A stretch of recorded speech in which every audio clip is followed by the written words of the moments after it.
दोस्तों मैं हूं साजिद ज़ुहैब और आप लोग देखना शुरू कर चुके हैं ज़ुहैब स्पीक्स। इस वक्त सोशल मीडिया पर और हमारे देश के जो मेन स्ट्रीम न्यूज़ चैनल्स हैं उन सभी पर एक न्यूज़ बड़ी तेज़ी के साथ चल रही है और वो न्यूज़ है न्यूयॉर्क से जुड़ी हुई कि न्यूयॉर्क में एक जो दुनिया के मशहूर और कंट्रोवर्शियल राइटर हैं जिनका नाम है सलमान रुश्दी, उनके ऊपर अटैक किया गया है। और एक नौजवान की तरफ से ये अटैक उस वक्त किया गया है कि जब सलमान रुश्दी एक बड़े इवेंट में स्पीच देने के लिए बिल्कुल स्टेज पर तैयार थे। दोस्तों जैसे ही इस अटैक की खबर आई, पूरी दुनिया में इस खबर को कवर किया जाना शुरू किया गया, मगर स्पेशली अगर बात करूं अपने देश इंडिया की तो यहाँ पर इस खबर को कुछ ज़्यादा ही प्रायोरिटी दी जा रही है।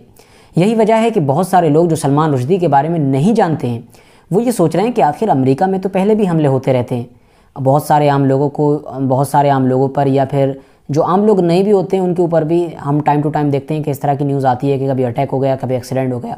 लेकिन आखिर सलमान रुश्दी में ऐसी क्या ख़ास बात है, उसका इंडिया से ऐसा क्या रिश्ता है कि कल रात से उसी की ही खबर कवर की जा रही है। तो दोस्तों मैं आपको समझाने की कोशिश करता हूँ कि आखिर सलमान रुश्दी का इंडिया से क्या रिश्ता है और साथ ही साथ इस हमले के पीछे मुसलमानों को ज़िम्मेदार क्यों माना जा रहा है। क्योंकि अगर आप लोग नोटिस करेंगे तो सोशल मीडिया पर और स्पेशली ट्विटर पर इस पूरे हमले से रिगार्डिंग मुसलमानों को ही निशाना बनाया जा रहा है और ख़ास तौर से जो एक पूरा धड़ा इंडिया में जो हमेशा तैयार रहता है मुसलमानों के ख़िलाफ़, वो ट्रेंड करवा रहा है। जैसे ही सलमान रुश्दी के ऊपर अटैक किया था तो ट्विटर पर सर तन से जुदा ट्रेंड हो रहा था। इसका सीधा सीधा मतलब मुसलमानों पर ही ब्लेम करना था। तो चलिए जानते हैं। फ़िलहाल मुद्दे को शुरू करने से पहले मेरी आपसे रिक्वेस्ट है कि मेरा ये नया चैनल है, इसको आप सब्सक्राइब करें।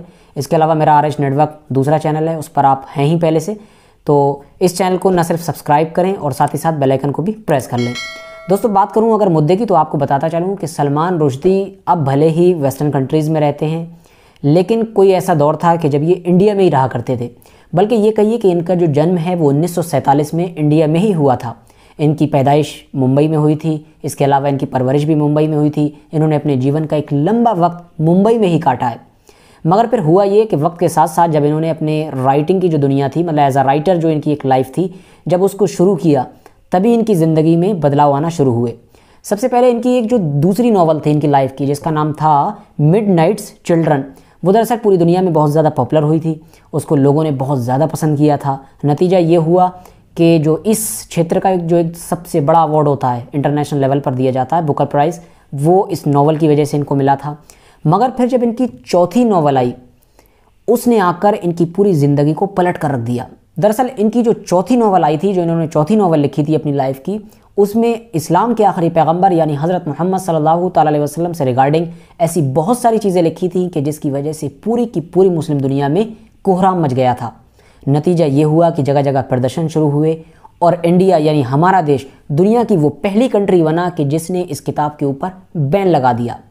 आपको जानकर हैरानी होगी कि इंडिया में इनकी ये जो चौथी नावल है ये सिर्फ बैन नहीं है, बल्कि इसके इंपोर्ट पर भी बैन है। मतलब अगर आप चाहें तो ऑनलाइन भी इसे किसी दूसरे देश से ऑर्डर करके नहीं मंगा सकते हैं। ये भी कानूनी तौर पर जुर्म है। उसके बाद हुआ ये कि जब इंडिया में बैन हुई तो आग की लपटें तो हर जगह पहुंच चुकी थी। तो UK यानी जहां से इसको पब्लिश करवाया था इन्होंने, वहां पर भी अलग अलग शहरों में प्रदर्शन होना शुरू किए गए। इनकी इस नई नावल की कॉपीज़ जलाई मुसलमानों ने। पाकिस्तान में प्रदर्शन शुरू हुआ। पाकिस्तान में तो इतना ज़्यादा क्लैश हुआ कि कुछ लोगों को अपनी जानें भी गंवानी पड़ी। मगर फिर इस पूरे मैटर में एंट्री हुई ईरान की, और ईरान की एंट्री ने ही सब कुछ बदल कर रख दिया। दरअसल ईरान के जो उस दौर के सुप्रीम लीडर थे यानी आयतुल्लाह खुमैनी, जो पहले सुप्रीम लीडर भी थे ईरान के, उन्होंने इसके ऊपर फतवा लगाया सलमान रुश्दी के ऊपर और साथ ही साथ इसके कत्ल को वाजिब करार दिया और हलाल करार दिया। नतीजा ये हुआ कि माहौल इतना ख़राब हुआ कि जगह जगह पर कत्लेआम होने लगा। जापान में एक जो राइटर था, बल्कि ये कहिए एक ट्रांसलेटर था, जिसने इनकी सलमान रुश्दी की किताब को जापान में ट्रांसलेट किया था, उसके भी मर्डर होने की खबर आई। तो डर की वजह से अब सलमान रुश्दी छुप छुप कर रहने लगे।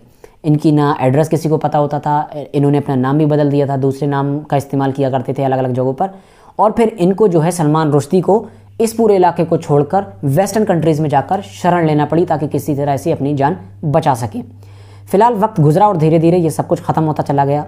लोग भूल गए। आज के दौर में तो शायद बहुत कम ही हमारे नौजवान होंगे नई उम्र के कि जिन्होंने सलमान रुश्दी का नाम सुना होगा या फिर इनके बारे में जानते होंगे। अगर नाम सुना भी होगा तो ये नहीं पता होगा कि आखिर क्या मैटर हुआ था। लेकिन इतने साल गुजर जाने के बाद अचानक से सन 2022 में न्यूयॉर्क में इनके ऊपर एक इवेंट के दौरान हमला हुआ है और ये हमला यकीनन बहुत ज़्यादा हैरान कर देने वाला है। और यही वजह है कि अब सब लोग यही सोच रहे हैं कि शायद इस हमले का कनेक्शन कहीं ना कहीं उसी पूरे मैटर से है जो सलमान रुश्दी के पास्ट में हो चुका है। क्योंकि भाई ईरान की तरफ से फतवा लगाना तो दूर की बात, बल्कि इनाम तक रख दिया गया था इनके सर के ऊपर कि सलमान रुश्दी को जो कत्ल करेगा इस राइटर को, उसको इनाम दिया जाएगा। तो कहीं ना कहीं लोग इस पूरे मैटर का कनेक्शन उससे जोड़कर देख रहे हैं। मगर दोस्तों अभी तक ये क्लियर नहीं हो पाया कि आखिर इनके ऊपर ये हमला क्यों हुआ है। क्योंकि सलमान रुश्दी के ऊपर हमला करने वाले इंसान को तो अरेस्ट कर लिया गया है, लेकिन पुलिस ने अभी तक ये क्लियर नहीं किया है कि ये कौन है और इसने हमला क्यों किया है। यही वजह है कि लोग कह रहे हैं हो सकता है कोई और मैटर हो। क्योंकि इस पूरे मैटर के अलावा भी सलमान रुश्दी ने अपनी ज़िंदगी में ऐसे बहुत सारे काम किए हैं कि जिनकी वजह से विवाद खड़ा हुआ था। आपको बता दूं कि सलमान रुश्दी की अगर पर्सनल लाइफ की भी बात करूं तो इन्होंने 4 शादियां की थी और ये चारों शादियां टिक नहीं पाई थी, डिवोर्स हुआ था। हम सभी जानते हैं कि जब डिवोर्स होता है तो झगड़ा होता है। उसके अलावा भी बहुत सारे ऐसे काम किए जो इनकी जो दूसरी बुक है जिसमें इस तरह की चीज़ें इन्होंने नहीं भी लिखी, तो दूसरे टॉपिक से रिगार्डिंग ये ज़बान में कुछ ऐसा इस्तेमाल किया है। बहुत सारे इंग्लिश लोग भी इनसे खफा हुए थे इसी वजह से। फ़िलहाल अभी तक क्लियर नहीं हुआ है। जो भी जब पूरा मैटर सामने आएगा मैं आप लोगों को ज़रूर बताऊंगा।